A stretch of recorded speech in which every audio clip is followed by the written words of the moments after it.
Hello friends, welcome to our YouTube channel. 24 सितंबर 2020 के MCQs हमारे पास रेडी है, तो चलिए स्टार्ट करते हैं। Question number 1, the term offset policy sometimes seen in news, it is related to dash. First, fiscal policy, second, monetary policy, third, agriculture policy and fourth, defence procurement policy. चलिए देखते हैं correct answer क्या होगा। The answer is D, defence procurement policy. अब देखिए ये offset policy जो है वो जो रिसेंटली राफेल फाइटर जेट की डील हुई है फ्रांस के साथ, तो उस वजह से ये न्यूज में रहती है।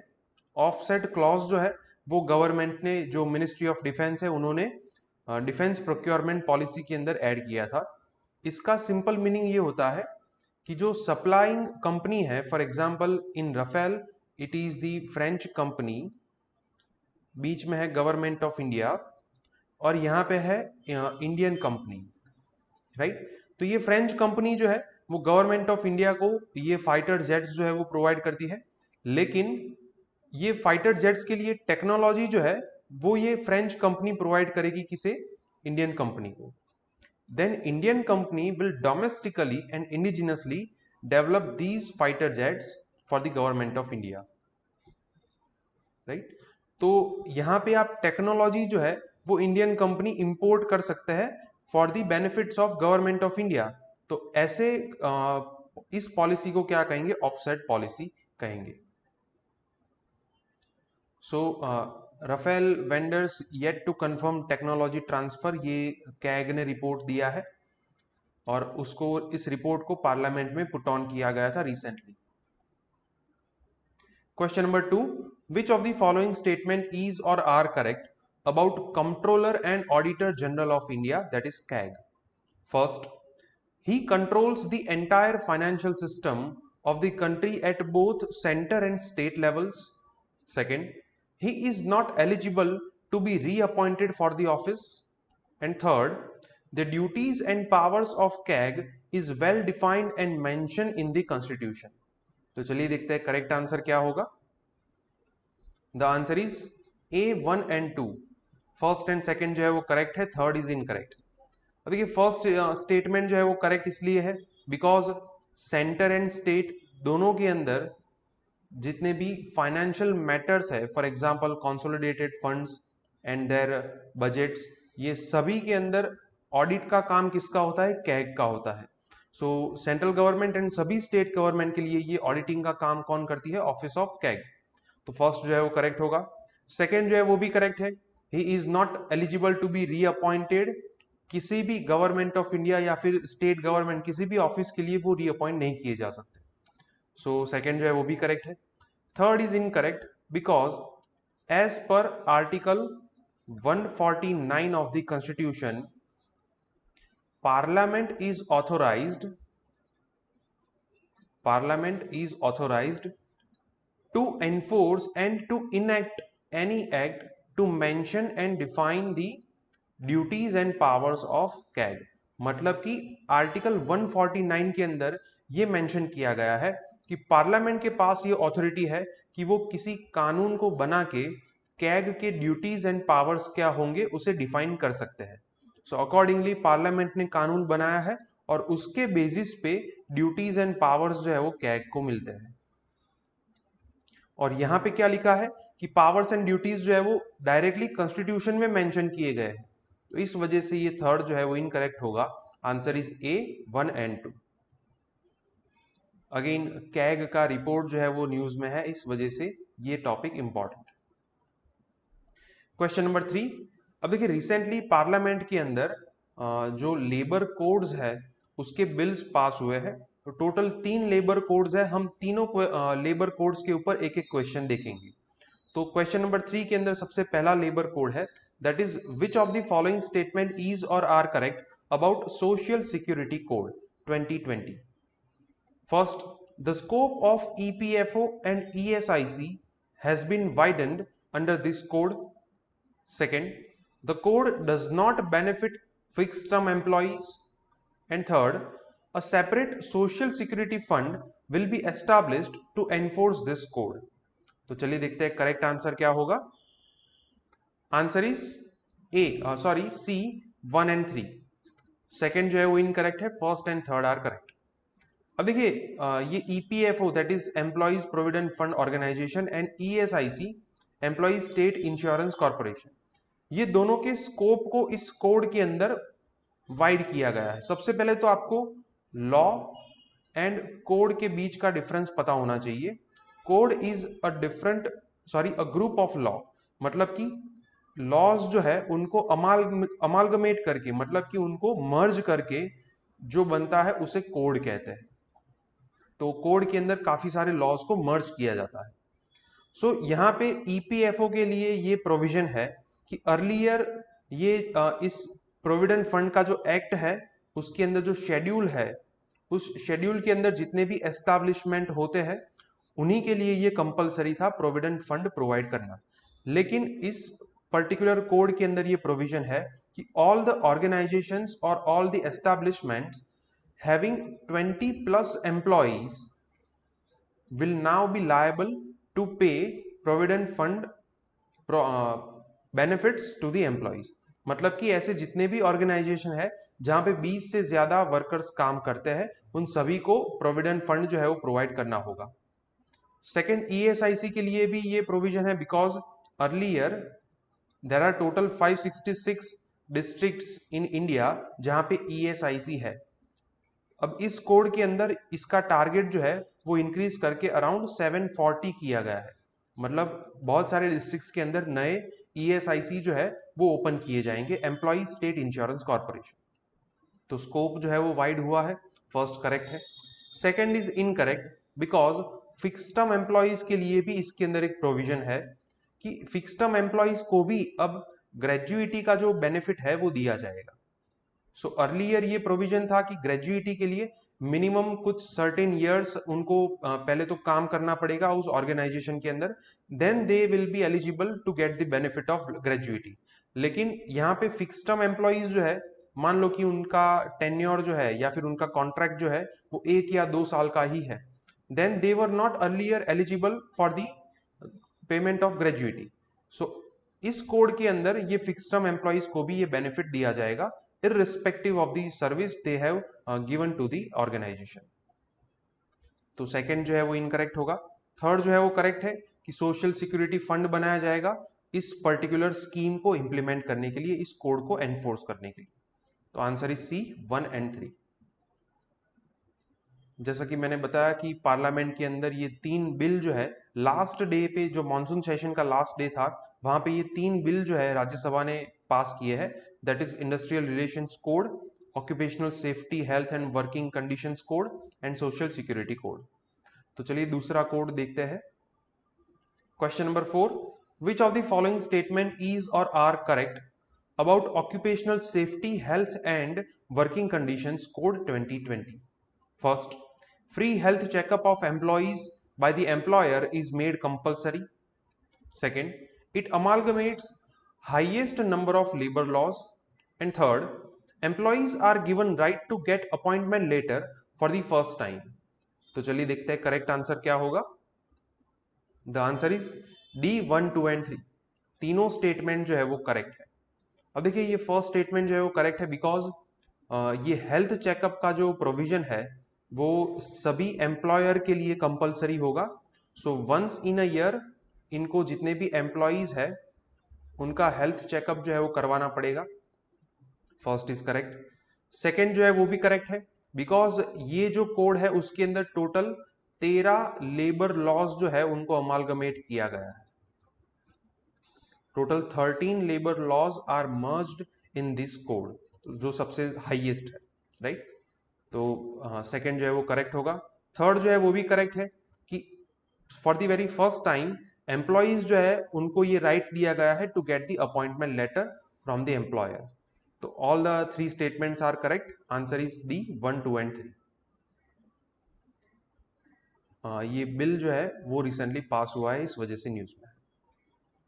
Question number 5, which of the following statement is और are correct about industrial relations code 2020। First, it has some special provisions for migrant workers and women second, it also covers workers of IT and services sector. तो चलिए देखते हैं correct answer क्या होगा। The answer is C, both 1 and 2, दोनों statement जो है वो करेक्ट है। अब देखिए फर्स्ट स्टेटमेंट जो है वो इसलिए करेक्ट है because for the very first time national level पे जो माइग्रेंट वर्कर्स है उनका एक सेपरेट डेटाबेस बनाया जाएगा इस पर्टिकुलर कोड को इंप्लीमेंट करने के लिए। दूसरी चीज कि माइग्रेंट वर्कर्स जो है उनके लिए सभी एस्टैब्लिशमेंट के अंदर एक ग्रीवेंस रिड्रेसल मैकेनिज्म जो है वो एस्टैब्लिश करना होगा। तो ये माइग्रेंट वर्कर्स के लिए स्पेशल प्रोविजंस है। वुमन के लिए स्पेशल प्रोविजन ये है that woman now can work in the night shift also, वो अभी नाइट शिफ्ट में काम कर सकते हैं। एंड दैट टू उनकी सिक्योरिटी की जिम्मेदारी जो है वो किसकी रहेगी, एम्प्लॉयर की रहेगी। So every employer is responsible to maintain the security of woman working in the night shift. तो वुमन एम्पावरमेंट के लिए भी ये अच्छा स्टेप है। तो फर्स्ट जो है वो करेक्ट होगा। सेकंड जो है वो भी करेक्ट है कि अभी इसके अंदर जो इंफॉर्मेशन टेक्नोलॉजी के वर्कर्स है या फिर सर्विस सेक्टर के अंदर जितने भी एम्प्लॉयज काम करते हैं उनको भी कवर किया गया है। So answer is C, both 1 and 2। Question number 6, which of the following statement is or are correct about farm loan waiver? First, the first nationwide farm loan waiver was declared during the Rajiv Gandhi government. Second, it has reputational consequences with the credit culture of the economy. चलिए देखते हैं correct answer क्या होगा। Answer is B, second only. First जो है वो incorrect है because first nationwide farm loan waiver जो है वो वीपी सिंह की गवर्नमेंट जब थी इन 1990 तब डिक्लेयर किया गया था। वीपी सिंह की गवर्नमेंट ने सबसे पहले फार्म लोन वेवर जो है वो डिक्लेयर किया था। फार्म लोन वेवर आप सभी को पता होगा कि किसान जो है वो जो लोन लेते हैं उनको गवर्नमेंट जब माफ कर देती है तो उस स्कीम को क्या कहते हैं, फार्म लोन वेवर। तो उस टाइम पे वीपी सिंह की गवर्नमेंट जो है उन्होंने ऑलमोस्ट 10,000 करोड़ का फार्म लोन वेवर जो है वो डिक्लेयर किया था। Nationwide farm loan waiver अभी तक सिर्फ 2 बार ही डिक्लेयर किए गए हैं, once in 1990 by the VP Singh government and another in 2008 by the then UPA government। तो फर्स्ट जो है वो इनकरेक्ट होगा। सेकंड जो है वो करेक्ट है बिकॉज फार्म लोन वेवर का सबसे बड़ा ड्रॉबैक ये है, it erodes the credit culture of the economy. जो फार्मर्स रेगुलरली लोन पे करते हैं उनको भी ये मोटिवेशन मिलेगा, they will expect another farm loan waiver, और वो भी रेगुलरली अब लोन रीपे नहीं करेंगे। तो यहाँ पे रेपुटेशनल कंसिक्वेंसेस के ड्रॉबैक्स जो है वो खड़े होते हैं। Second is correct, answer is B, second only. So recently Madhya Pradesh के अंदर जो फार्म लोन वेवर डिक्लेयर किया गया था उस पर्टिकुलर स्कीम के लिए वहां के जो मिनिस्टर है उन्होंने इस स्कीम को क्रिटिसाइज किया था, उसके सर्टेन प्रोविजंस को। Question number 7, which of the following COVID-19 test is developed in India and it is based on CRISPR technology? First, RT-PCR, second, RADT, third, ELISA and fourth, Feluda test। तो चलिए देखते हैं correct answer क्या होगा। The answer is D, Feluda test. अब देखिए CRISPR technology it is a gene editing technology, it is a gene editing technology. आपने CRISPR Cas9 का नाम सुना होगा। It was a gene editing technology which was very controversial in China. तो ये technology का यूज करके ये टेस्ट किया जाता है and it is also developed in India. बाकी की जो किट है for example RADT that is rapid antigen detection test and ELISA, दोनों के अंदर एंटीबॉडीज को डिटेक्ट किया जाता है। एंड RT-PCR के अंदर इसका मतलब होता है reverse transcription polymerase chain reaction. So it identifies the traces of virus. Feluda test जो है it uses CRISPR technology, gene editing technology, जिसका विद इन 1 आवर रिजल्ट मिल जाता है। Answer is D, Feluda test.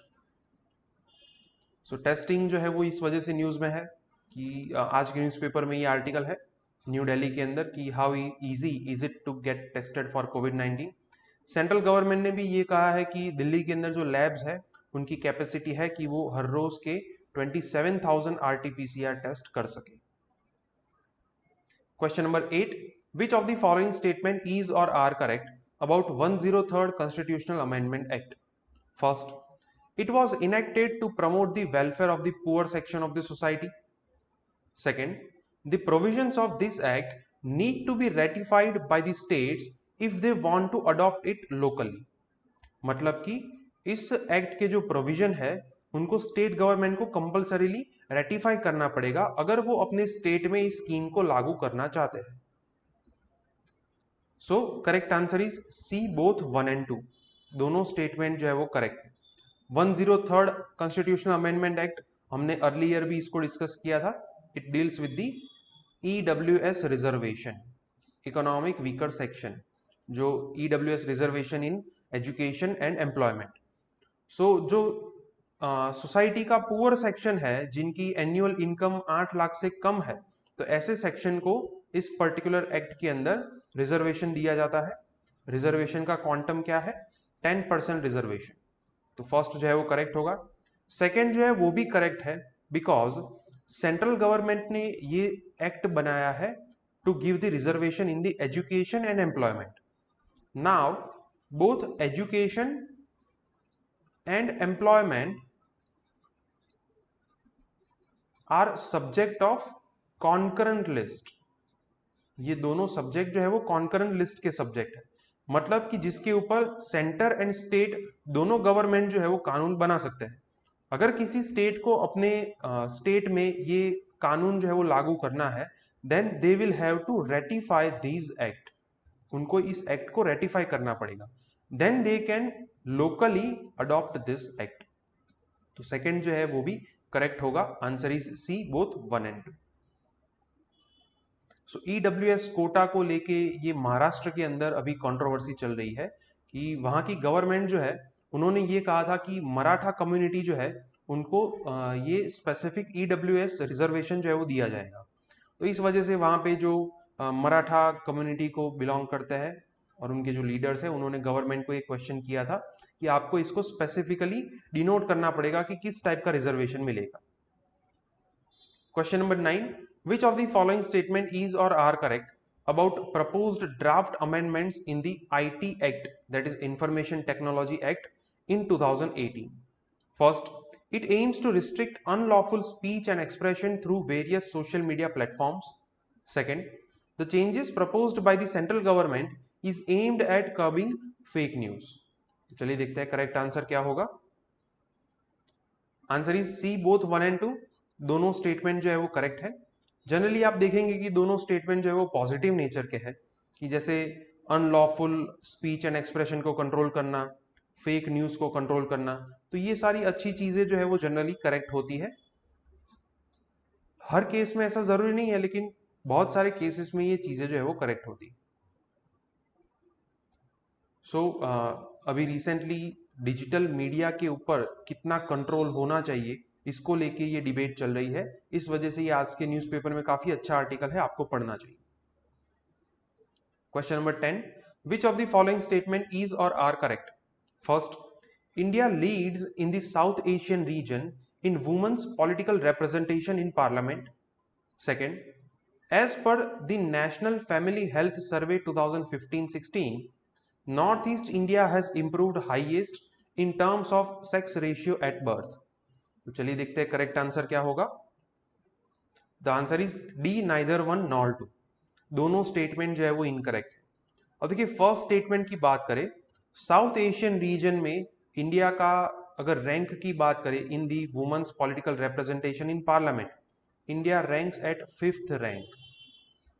Even Afghanistan, Nepal, Bangladesh, Pakistan जो है वो भी इंडिया से आगे है in the women's representation in parliament. It is almost 11% in India, right? जब आजादी मिली थी तो उस टाइम पे अराउंड 5% था। So after this much of time gap, we have rarely seen a much improvement in this scenario. तो first जो है वो इनकरेक्ट होगा। सेकंड जो है वो भी इनकरेक्ट है। आप यहाँ पे ये फोटो के अंदर देख सकते हैं, ये नेशनल फैमिली हेल्थ सर्वे के अंदर जो सेक्स रेशियो एट बर्थ है उसकी फाइंडिंग्स है। सबसे ज्यादा डिक्लाइन जो है वो नॉर्थ ईस्टर्न रीजन में हुआ है, except Jharkhand and including Sikkim. आप देख सकते हैं कि नॉर्थ ईस्टर्न रीजन में कितना डिक्लाइन हुआ है इन terms of sex ratio at birth. और यहाँ पे ये कहा गया है कि इट इम्प्रूव्ड हाईएस्ट, इस वजह से ये सेकंड स्टेटमेंट भी इनकरेक्ट होगा। Answer is D, neither one nor two. So woman empowerment and woman leadership को लेके ये आज के न्यूज़पेपर में काफी अच्छा आर्टिकल है, आपको पढ़ना चाहिए। ओके फ्रेंड्स, तो आज के 10 एमसीक्यूज यहाँ पे कंप्लीट होते हैं। अगर आपको कोई डाउट है तो आप कमेंट सेक्शन में लिख सकते हैं। हमारे वीडियो पसंद आए तो इसे लाइक कीजिए और हमारे चैनल को सब्सक्राइब कीजिए। Thank you.